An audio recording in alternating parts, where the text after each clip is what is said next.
Pada tahun 1995, seorang perampok bernama Arthur Wheeler ditangkap polisi setelah merampok 2 bank di Pittsburgh. Wheeler terlihat terkejut dengan penangkapan itu. Dalam pengakuannya, dia mempertanyakan mengapa polisi bisa mengenali wajahnya yang tertangkap kamera pengawas. Di saat perampokan, Wheeler tidak menutup wajahnya dengan topeng, tapi justru dengan melumuri wajahnya dengan perasan lemon. Menurut Wheeler, cairan lemon memiliki kandungan yang dapat membuat wajahnya tidak dapat terlihat dalam kamera. Yang kita bahas perasan lemon ya, bukan perasaan RRQ lemon. Karena dia tahu perasan lemon bisa digunakan sebagai tinta yang tidak terlihat untuk menulis di sebuah kertas. Menurutnya, tindakannya adalah tindakan yang sangat masuk akal dan tidak mungkin kamera bisa melihat mukanya dan para polisi tidak akan menemukannya. Tertarik dengan kasus ini, David Dunning dan Justin Kruger melakukan penelitian. Apa yang menyebabkan orang yang tidak berpengetahuan dan tidak berkemampuan tapi tidak sadar akan hal itu? Pada tahun 1995, mereka melakukan penelitian berjudul Unskilled and Unaware of It, di mana mereka menguji sekelompok orang tentang tata bahasa, humor, dan logika. Pada percobaan pertama, 65 peserta diminta untuk menilai lelucon yang menurut mereka lucu. Mereka yang merasa bahwa diri mereka adalah orang yang pandai dalam menilai humor adalah orang-orang yang mendapatkan nilai terburuk dalam ujian yang diberikan. Dunning dan Kruger kemudian melakukan tes bahasa dan logika pada peserta yang sama, dan hasilnya tetap sama. Sebagian besar orang yang mendapat nilai terendah adalah yang paling percaya diri dalam melaksanakan ujian itu. Sementara mereka yang mendapat skor terbanyak merasa orang-orang lebih baik melakukan tugasnya daripada dirinya. Dari sini lahirlah Dunning-Kruger Effect.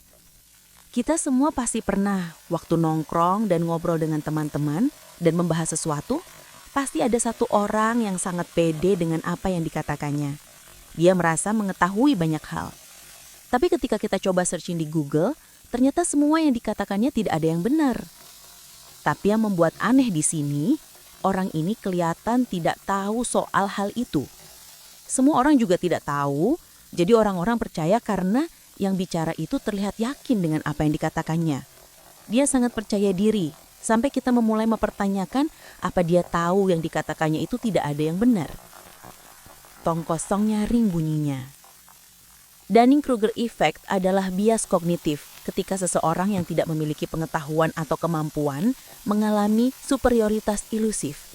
Artinya, ia merasa kemampuannya lebih hebat daripada orang lain pada umumnya. Orang yang hanya tahu sedikit tentang suatu subjek cenderung melebih-lebihkan seberapa banyak yang dia ketahui dan seberapa sedikit yang orang lain tahu. Hasilnya, orang yang paling percaya diri dengan kemampuan mereka biasanya bukan mereka yang seharusnya percaya diri. Dunning dan Kruger menjelaskan fenomena ini dalam grafik. Garis vertikal adalah pengukuran kepercayaan diri, dan garis horizontal adalah kompeten seseorang. Dapat kita lihat dalam grafik, ketika kita baru mengetahui sedikit hal, kita merasa sangat percaya diri. Dan ketika kita lebih banyak mengetahui subjek itu, kita jadi tiba-tiba tidak percaya diri dengan kemampuan kita. Dan seiring bertambahnya pengetahuan kita, kepercayaan diri itu lama-kelamaan kembali naik. Kita secara rata-rata tidak terlalu baik dalam membuat penalaran logis, pengetahuan finansial, matematika, emotional intelligence, dan bahkan catur. Semua orang cenderung menilai kepandaian mereka dalam hal-hal ini seperti mereka adalah seorang expert. Pertanyaannya sekarang, kenapa ini bisa terjadi? Orang-orang yang diuji tadi seharusnya tahu kalau mereka tidak terlalu bisa, kan? Kita pasti punya firasat kalau kita tidak akan bisa mengerjakan suatu ujian. Karena bagaimanapun juga, kitalah sendiri yang menulis ujian itu, bukan orang lain. Dan anehnya lagi, kenapa ini cuma terjadi hanya ketika kita cuma tahu sedikit tentang subjek itu? Di saat kita belajar sesuatu dalam suatu subjek, kita mulai melebih-lebihkan seberapa banyak hal yang kita ketahui. Kita merasa bahwa kita sudah mengenal dan tahu tentang subjek itu. Tapi kita tidak cukup belajar, tidak cukup tahu untuk sadar bahwa masih ada banyak hal yang harus dipelajari. Kita belum cukup terampil untuk bisa menilai pengetahuan dan kemampuan kita secara akurat.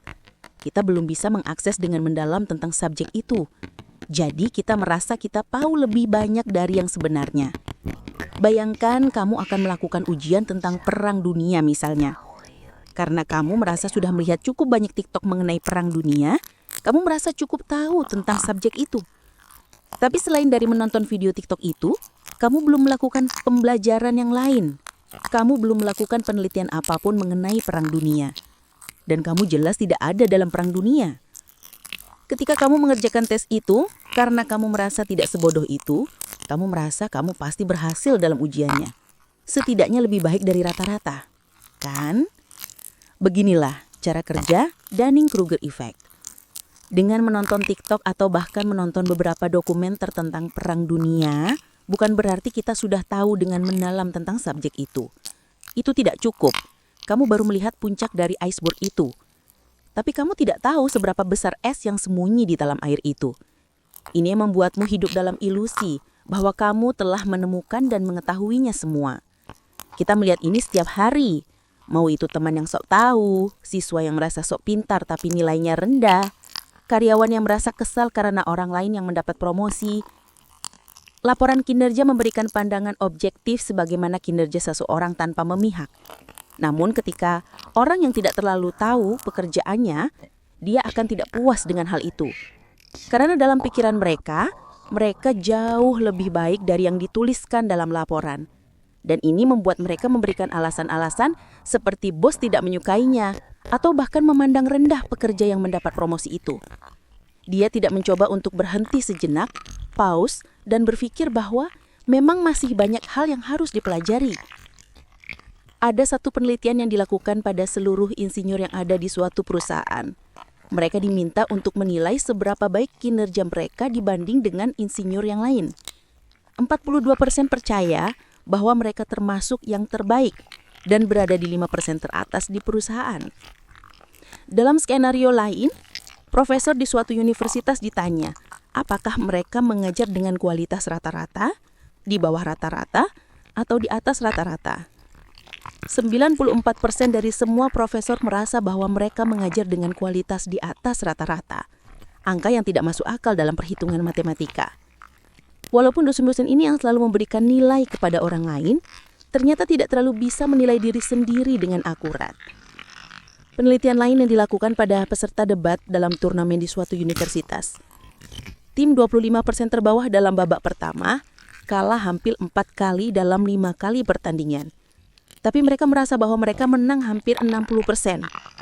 Tanpa pengetahuan yang jelas bagaimana aturan dalam perdebatan, para mahasiswa itu tidak tahu kapan dan seberapa sering argumen mereka dipatahkan. Satu lagi penelitian yang dilakukan di Amerika Utara, Eropa, dan Jepang menunjukkan bahwa budaya juga memainkan peran yang penting dalam bias kognitif ini. Dari penilaian kemampuan mengendarai, 93% Amerika merasa bahwa mereka mengendarai lebih baik dari rata-rata. Sementara 65% Swedia merasa seperti itu. Berbeda dengan Jepang, yang pada umumnya meremehkan kemampuan mereka sebagai strategi untuk melihat prestasi rendah mereka sebagai peluang untuk belajar dan berkembang. Dalam research Dunning dan Kruger, mereka menemukan bahwa semakin sedikit seseorang mengetahui mengenai suatu subjek, semakin rendah kemampuan metakognitif mereka seputar subjek itu. Metakognitif adalah kesadaran akan proses berpikir itu sendiri. Cara Brackett-Brown menilai dirinya sendiri.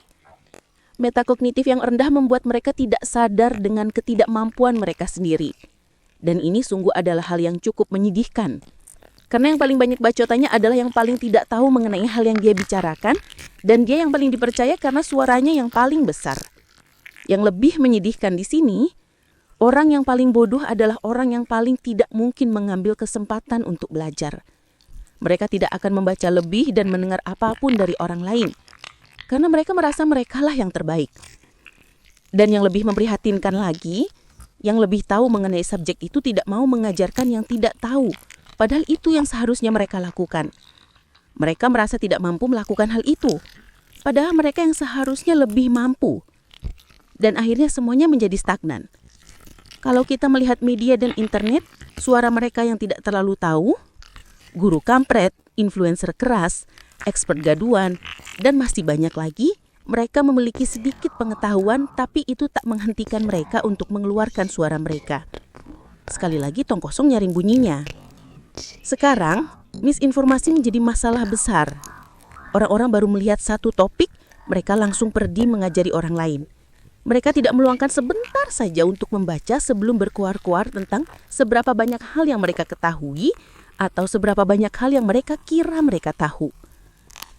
Kita menerima informasi dari tong yang paling keras bunyinya, bukan dari padi yang sudah menunduk. Jika yang paling keras adalah yang tidak tahu, kenapa yang tahu malah diam? Ya, Dunning-Kruger Effect. Ketika 65 peserta tadi diberikan 3 tes oleh Dunning dan Kruger, orang-orang yang mendapat skor tertinggi kadang tahu bahwa mereka bisa mengerjakan tes itu dengan cukup baik. Tapi mereka juga merasa bahwa orang-orang pasti lebih baik dari mereka. Mereka melebih-lebihkan apa yang bisa dilakukan orang lain dan merendahkan diri sendiri. Karena ini, biasanya orang yang penuh dengan keraguan dan kebimbangan adalah orang yang paling berpengetahuan. Mereka yang pintar tidak sadar bahwa pintar, dan itu membuat mereka merasa sulit untuk bicara. Mudah untuk berpikir bahwa kita orangnya tidak spesial, karena hal yang bisa kita lakukan juga bisa dilakukan orang lain. Tapi ini justru adalah hal yang masuk akal, karena orang yang merasa seperti ini akan terus belajar, tidak seperti orang-orang yang berada di presentasi paling rendah. Tapi Dunning-Kruger Effect ini tidak sepenuhnya buruk. Faktanya ini alasan kebanyakan dari kita dapat melakukan sesuatu dengan penuh kepercayaan diri. Pertama kali aku membuat video di YouTube, aku pernah membuat video tentang subjek yang tidak sepenuhnya aku ketahui. Aku mungkin saja tidak akan pernah melakukannya. Di satu sisi, bias kognitif ini juga membantu dalam membuat langkah pertama tanpa perlu mengkhawatirkan hal-hal yang belum kita ketahui. Langkah pertama katanya adalah langkah paling berat. Tapi kita bisa melangkahkan kaki kita dengan penuh percaya diri. Setelah langkah awal itu, terserah kita apakah mau nyaman dengan hal yang tidak kita ketahui, atau kita bisa merasa masih belum terlalu paham dan terus belajar. Kita harus mengalahkan bias-bias kognitif itu, dan menyadari bahwa kita hanya menggores permukaannya saja, dan masih sangat panjang jalan yang harus kita tempuh. Kalau kamu merasa terlalu percaya diri pada satu hal, pause dulu sebentar sebelum mengajarinya ke semua orang. Tanyakan pandangan dan opinimu itu, dan coba membaca lebih karena bisa saja ada informasi baru yang bisa menyangkal semua yang ingin kamu katakan. Kita terus diberikan nasihat untuk tidak membandingkan diri kita dengan orang lain, karena kita bisa saja kehilangan motivasi dan semangat untuk melakukannya. Tapi, membandingkan diri tidak selalu menjadi hal yang buruk. Saat kita membandingkan diri kita dengan orang lain, kita dapat menilai diri dengan lebih baik dan bisa belajar lebih dari situ. Mengetahui seberapa baik kita dan bagaimana kemampuan kita jika dibandingkan dengan orang lain, bisa membantu kita mencari tahu apakah kita harus tetap maju menggunakan insting dan pengetahuan kita, atau apakah kita harus mencari nasihat dari orang lain. Terbukalah menerima masukan dan kritik. Karena memang benar orang-orang tidak boleh mengecilkan mimpimu, tapi kamu harus sadar bahwa terkadang dirimu sendirilah yang terlalu melebih-lebihkan kemampuanmu. Jika kamu menerima kritikan dan masukan orang lain, bisa saja kamu belajar banyak dari situ. Memulai perjalanan baru memang sulit. Yang awalnya cuma jalan santai, bisa berubah menjadi pertempuran sengit antara willpower kita dan banyaknya pengetahuan yang harus dipelajari yang bisa mengintimidasi kita.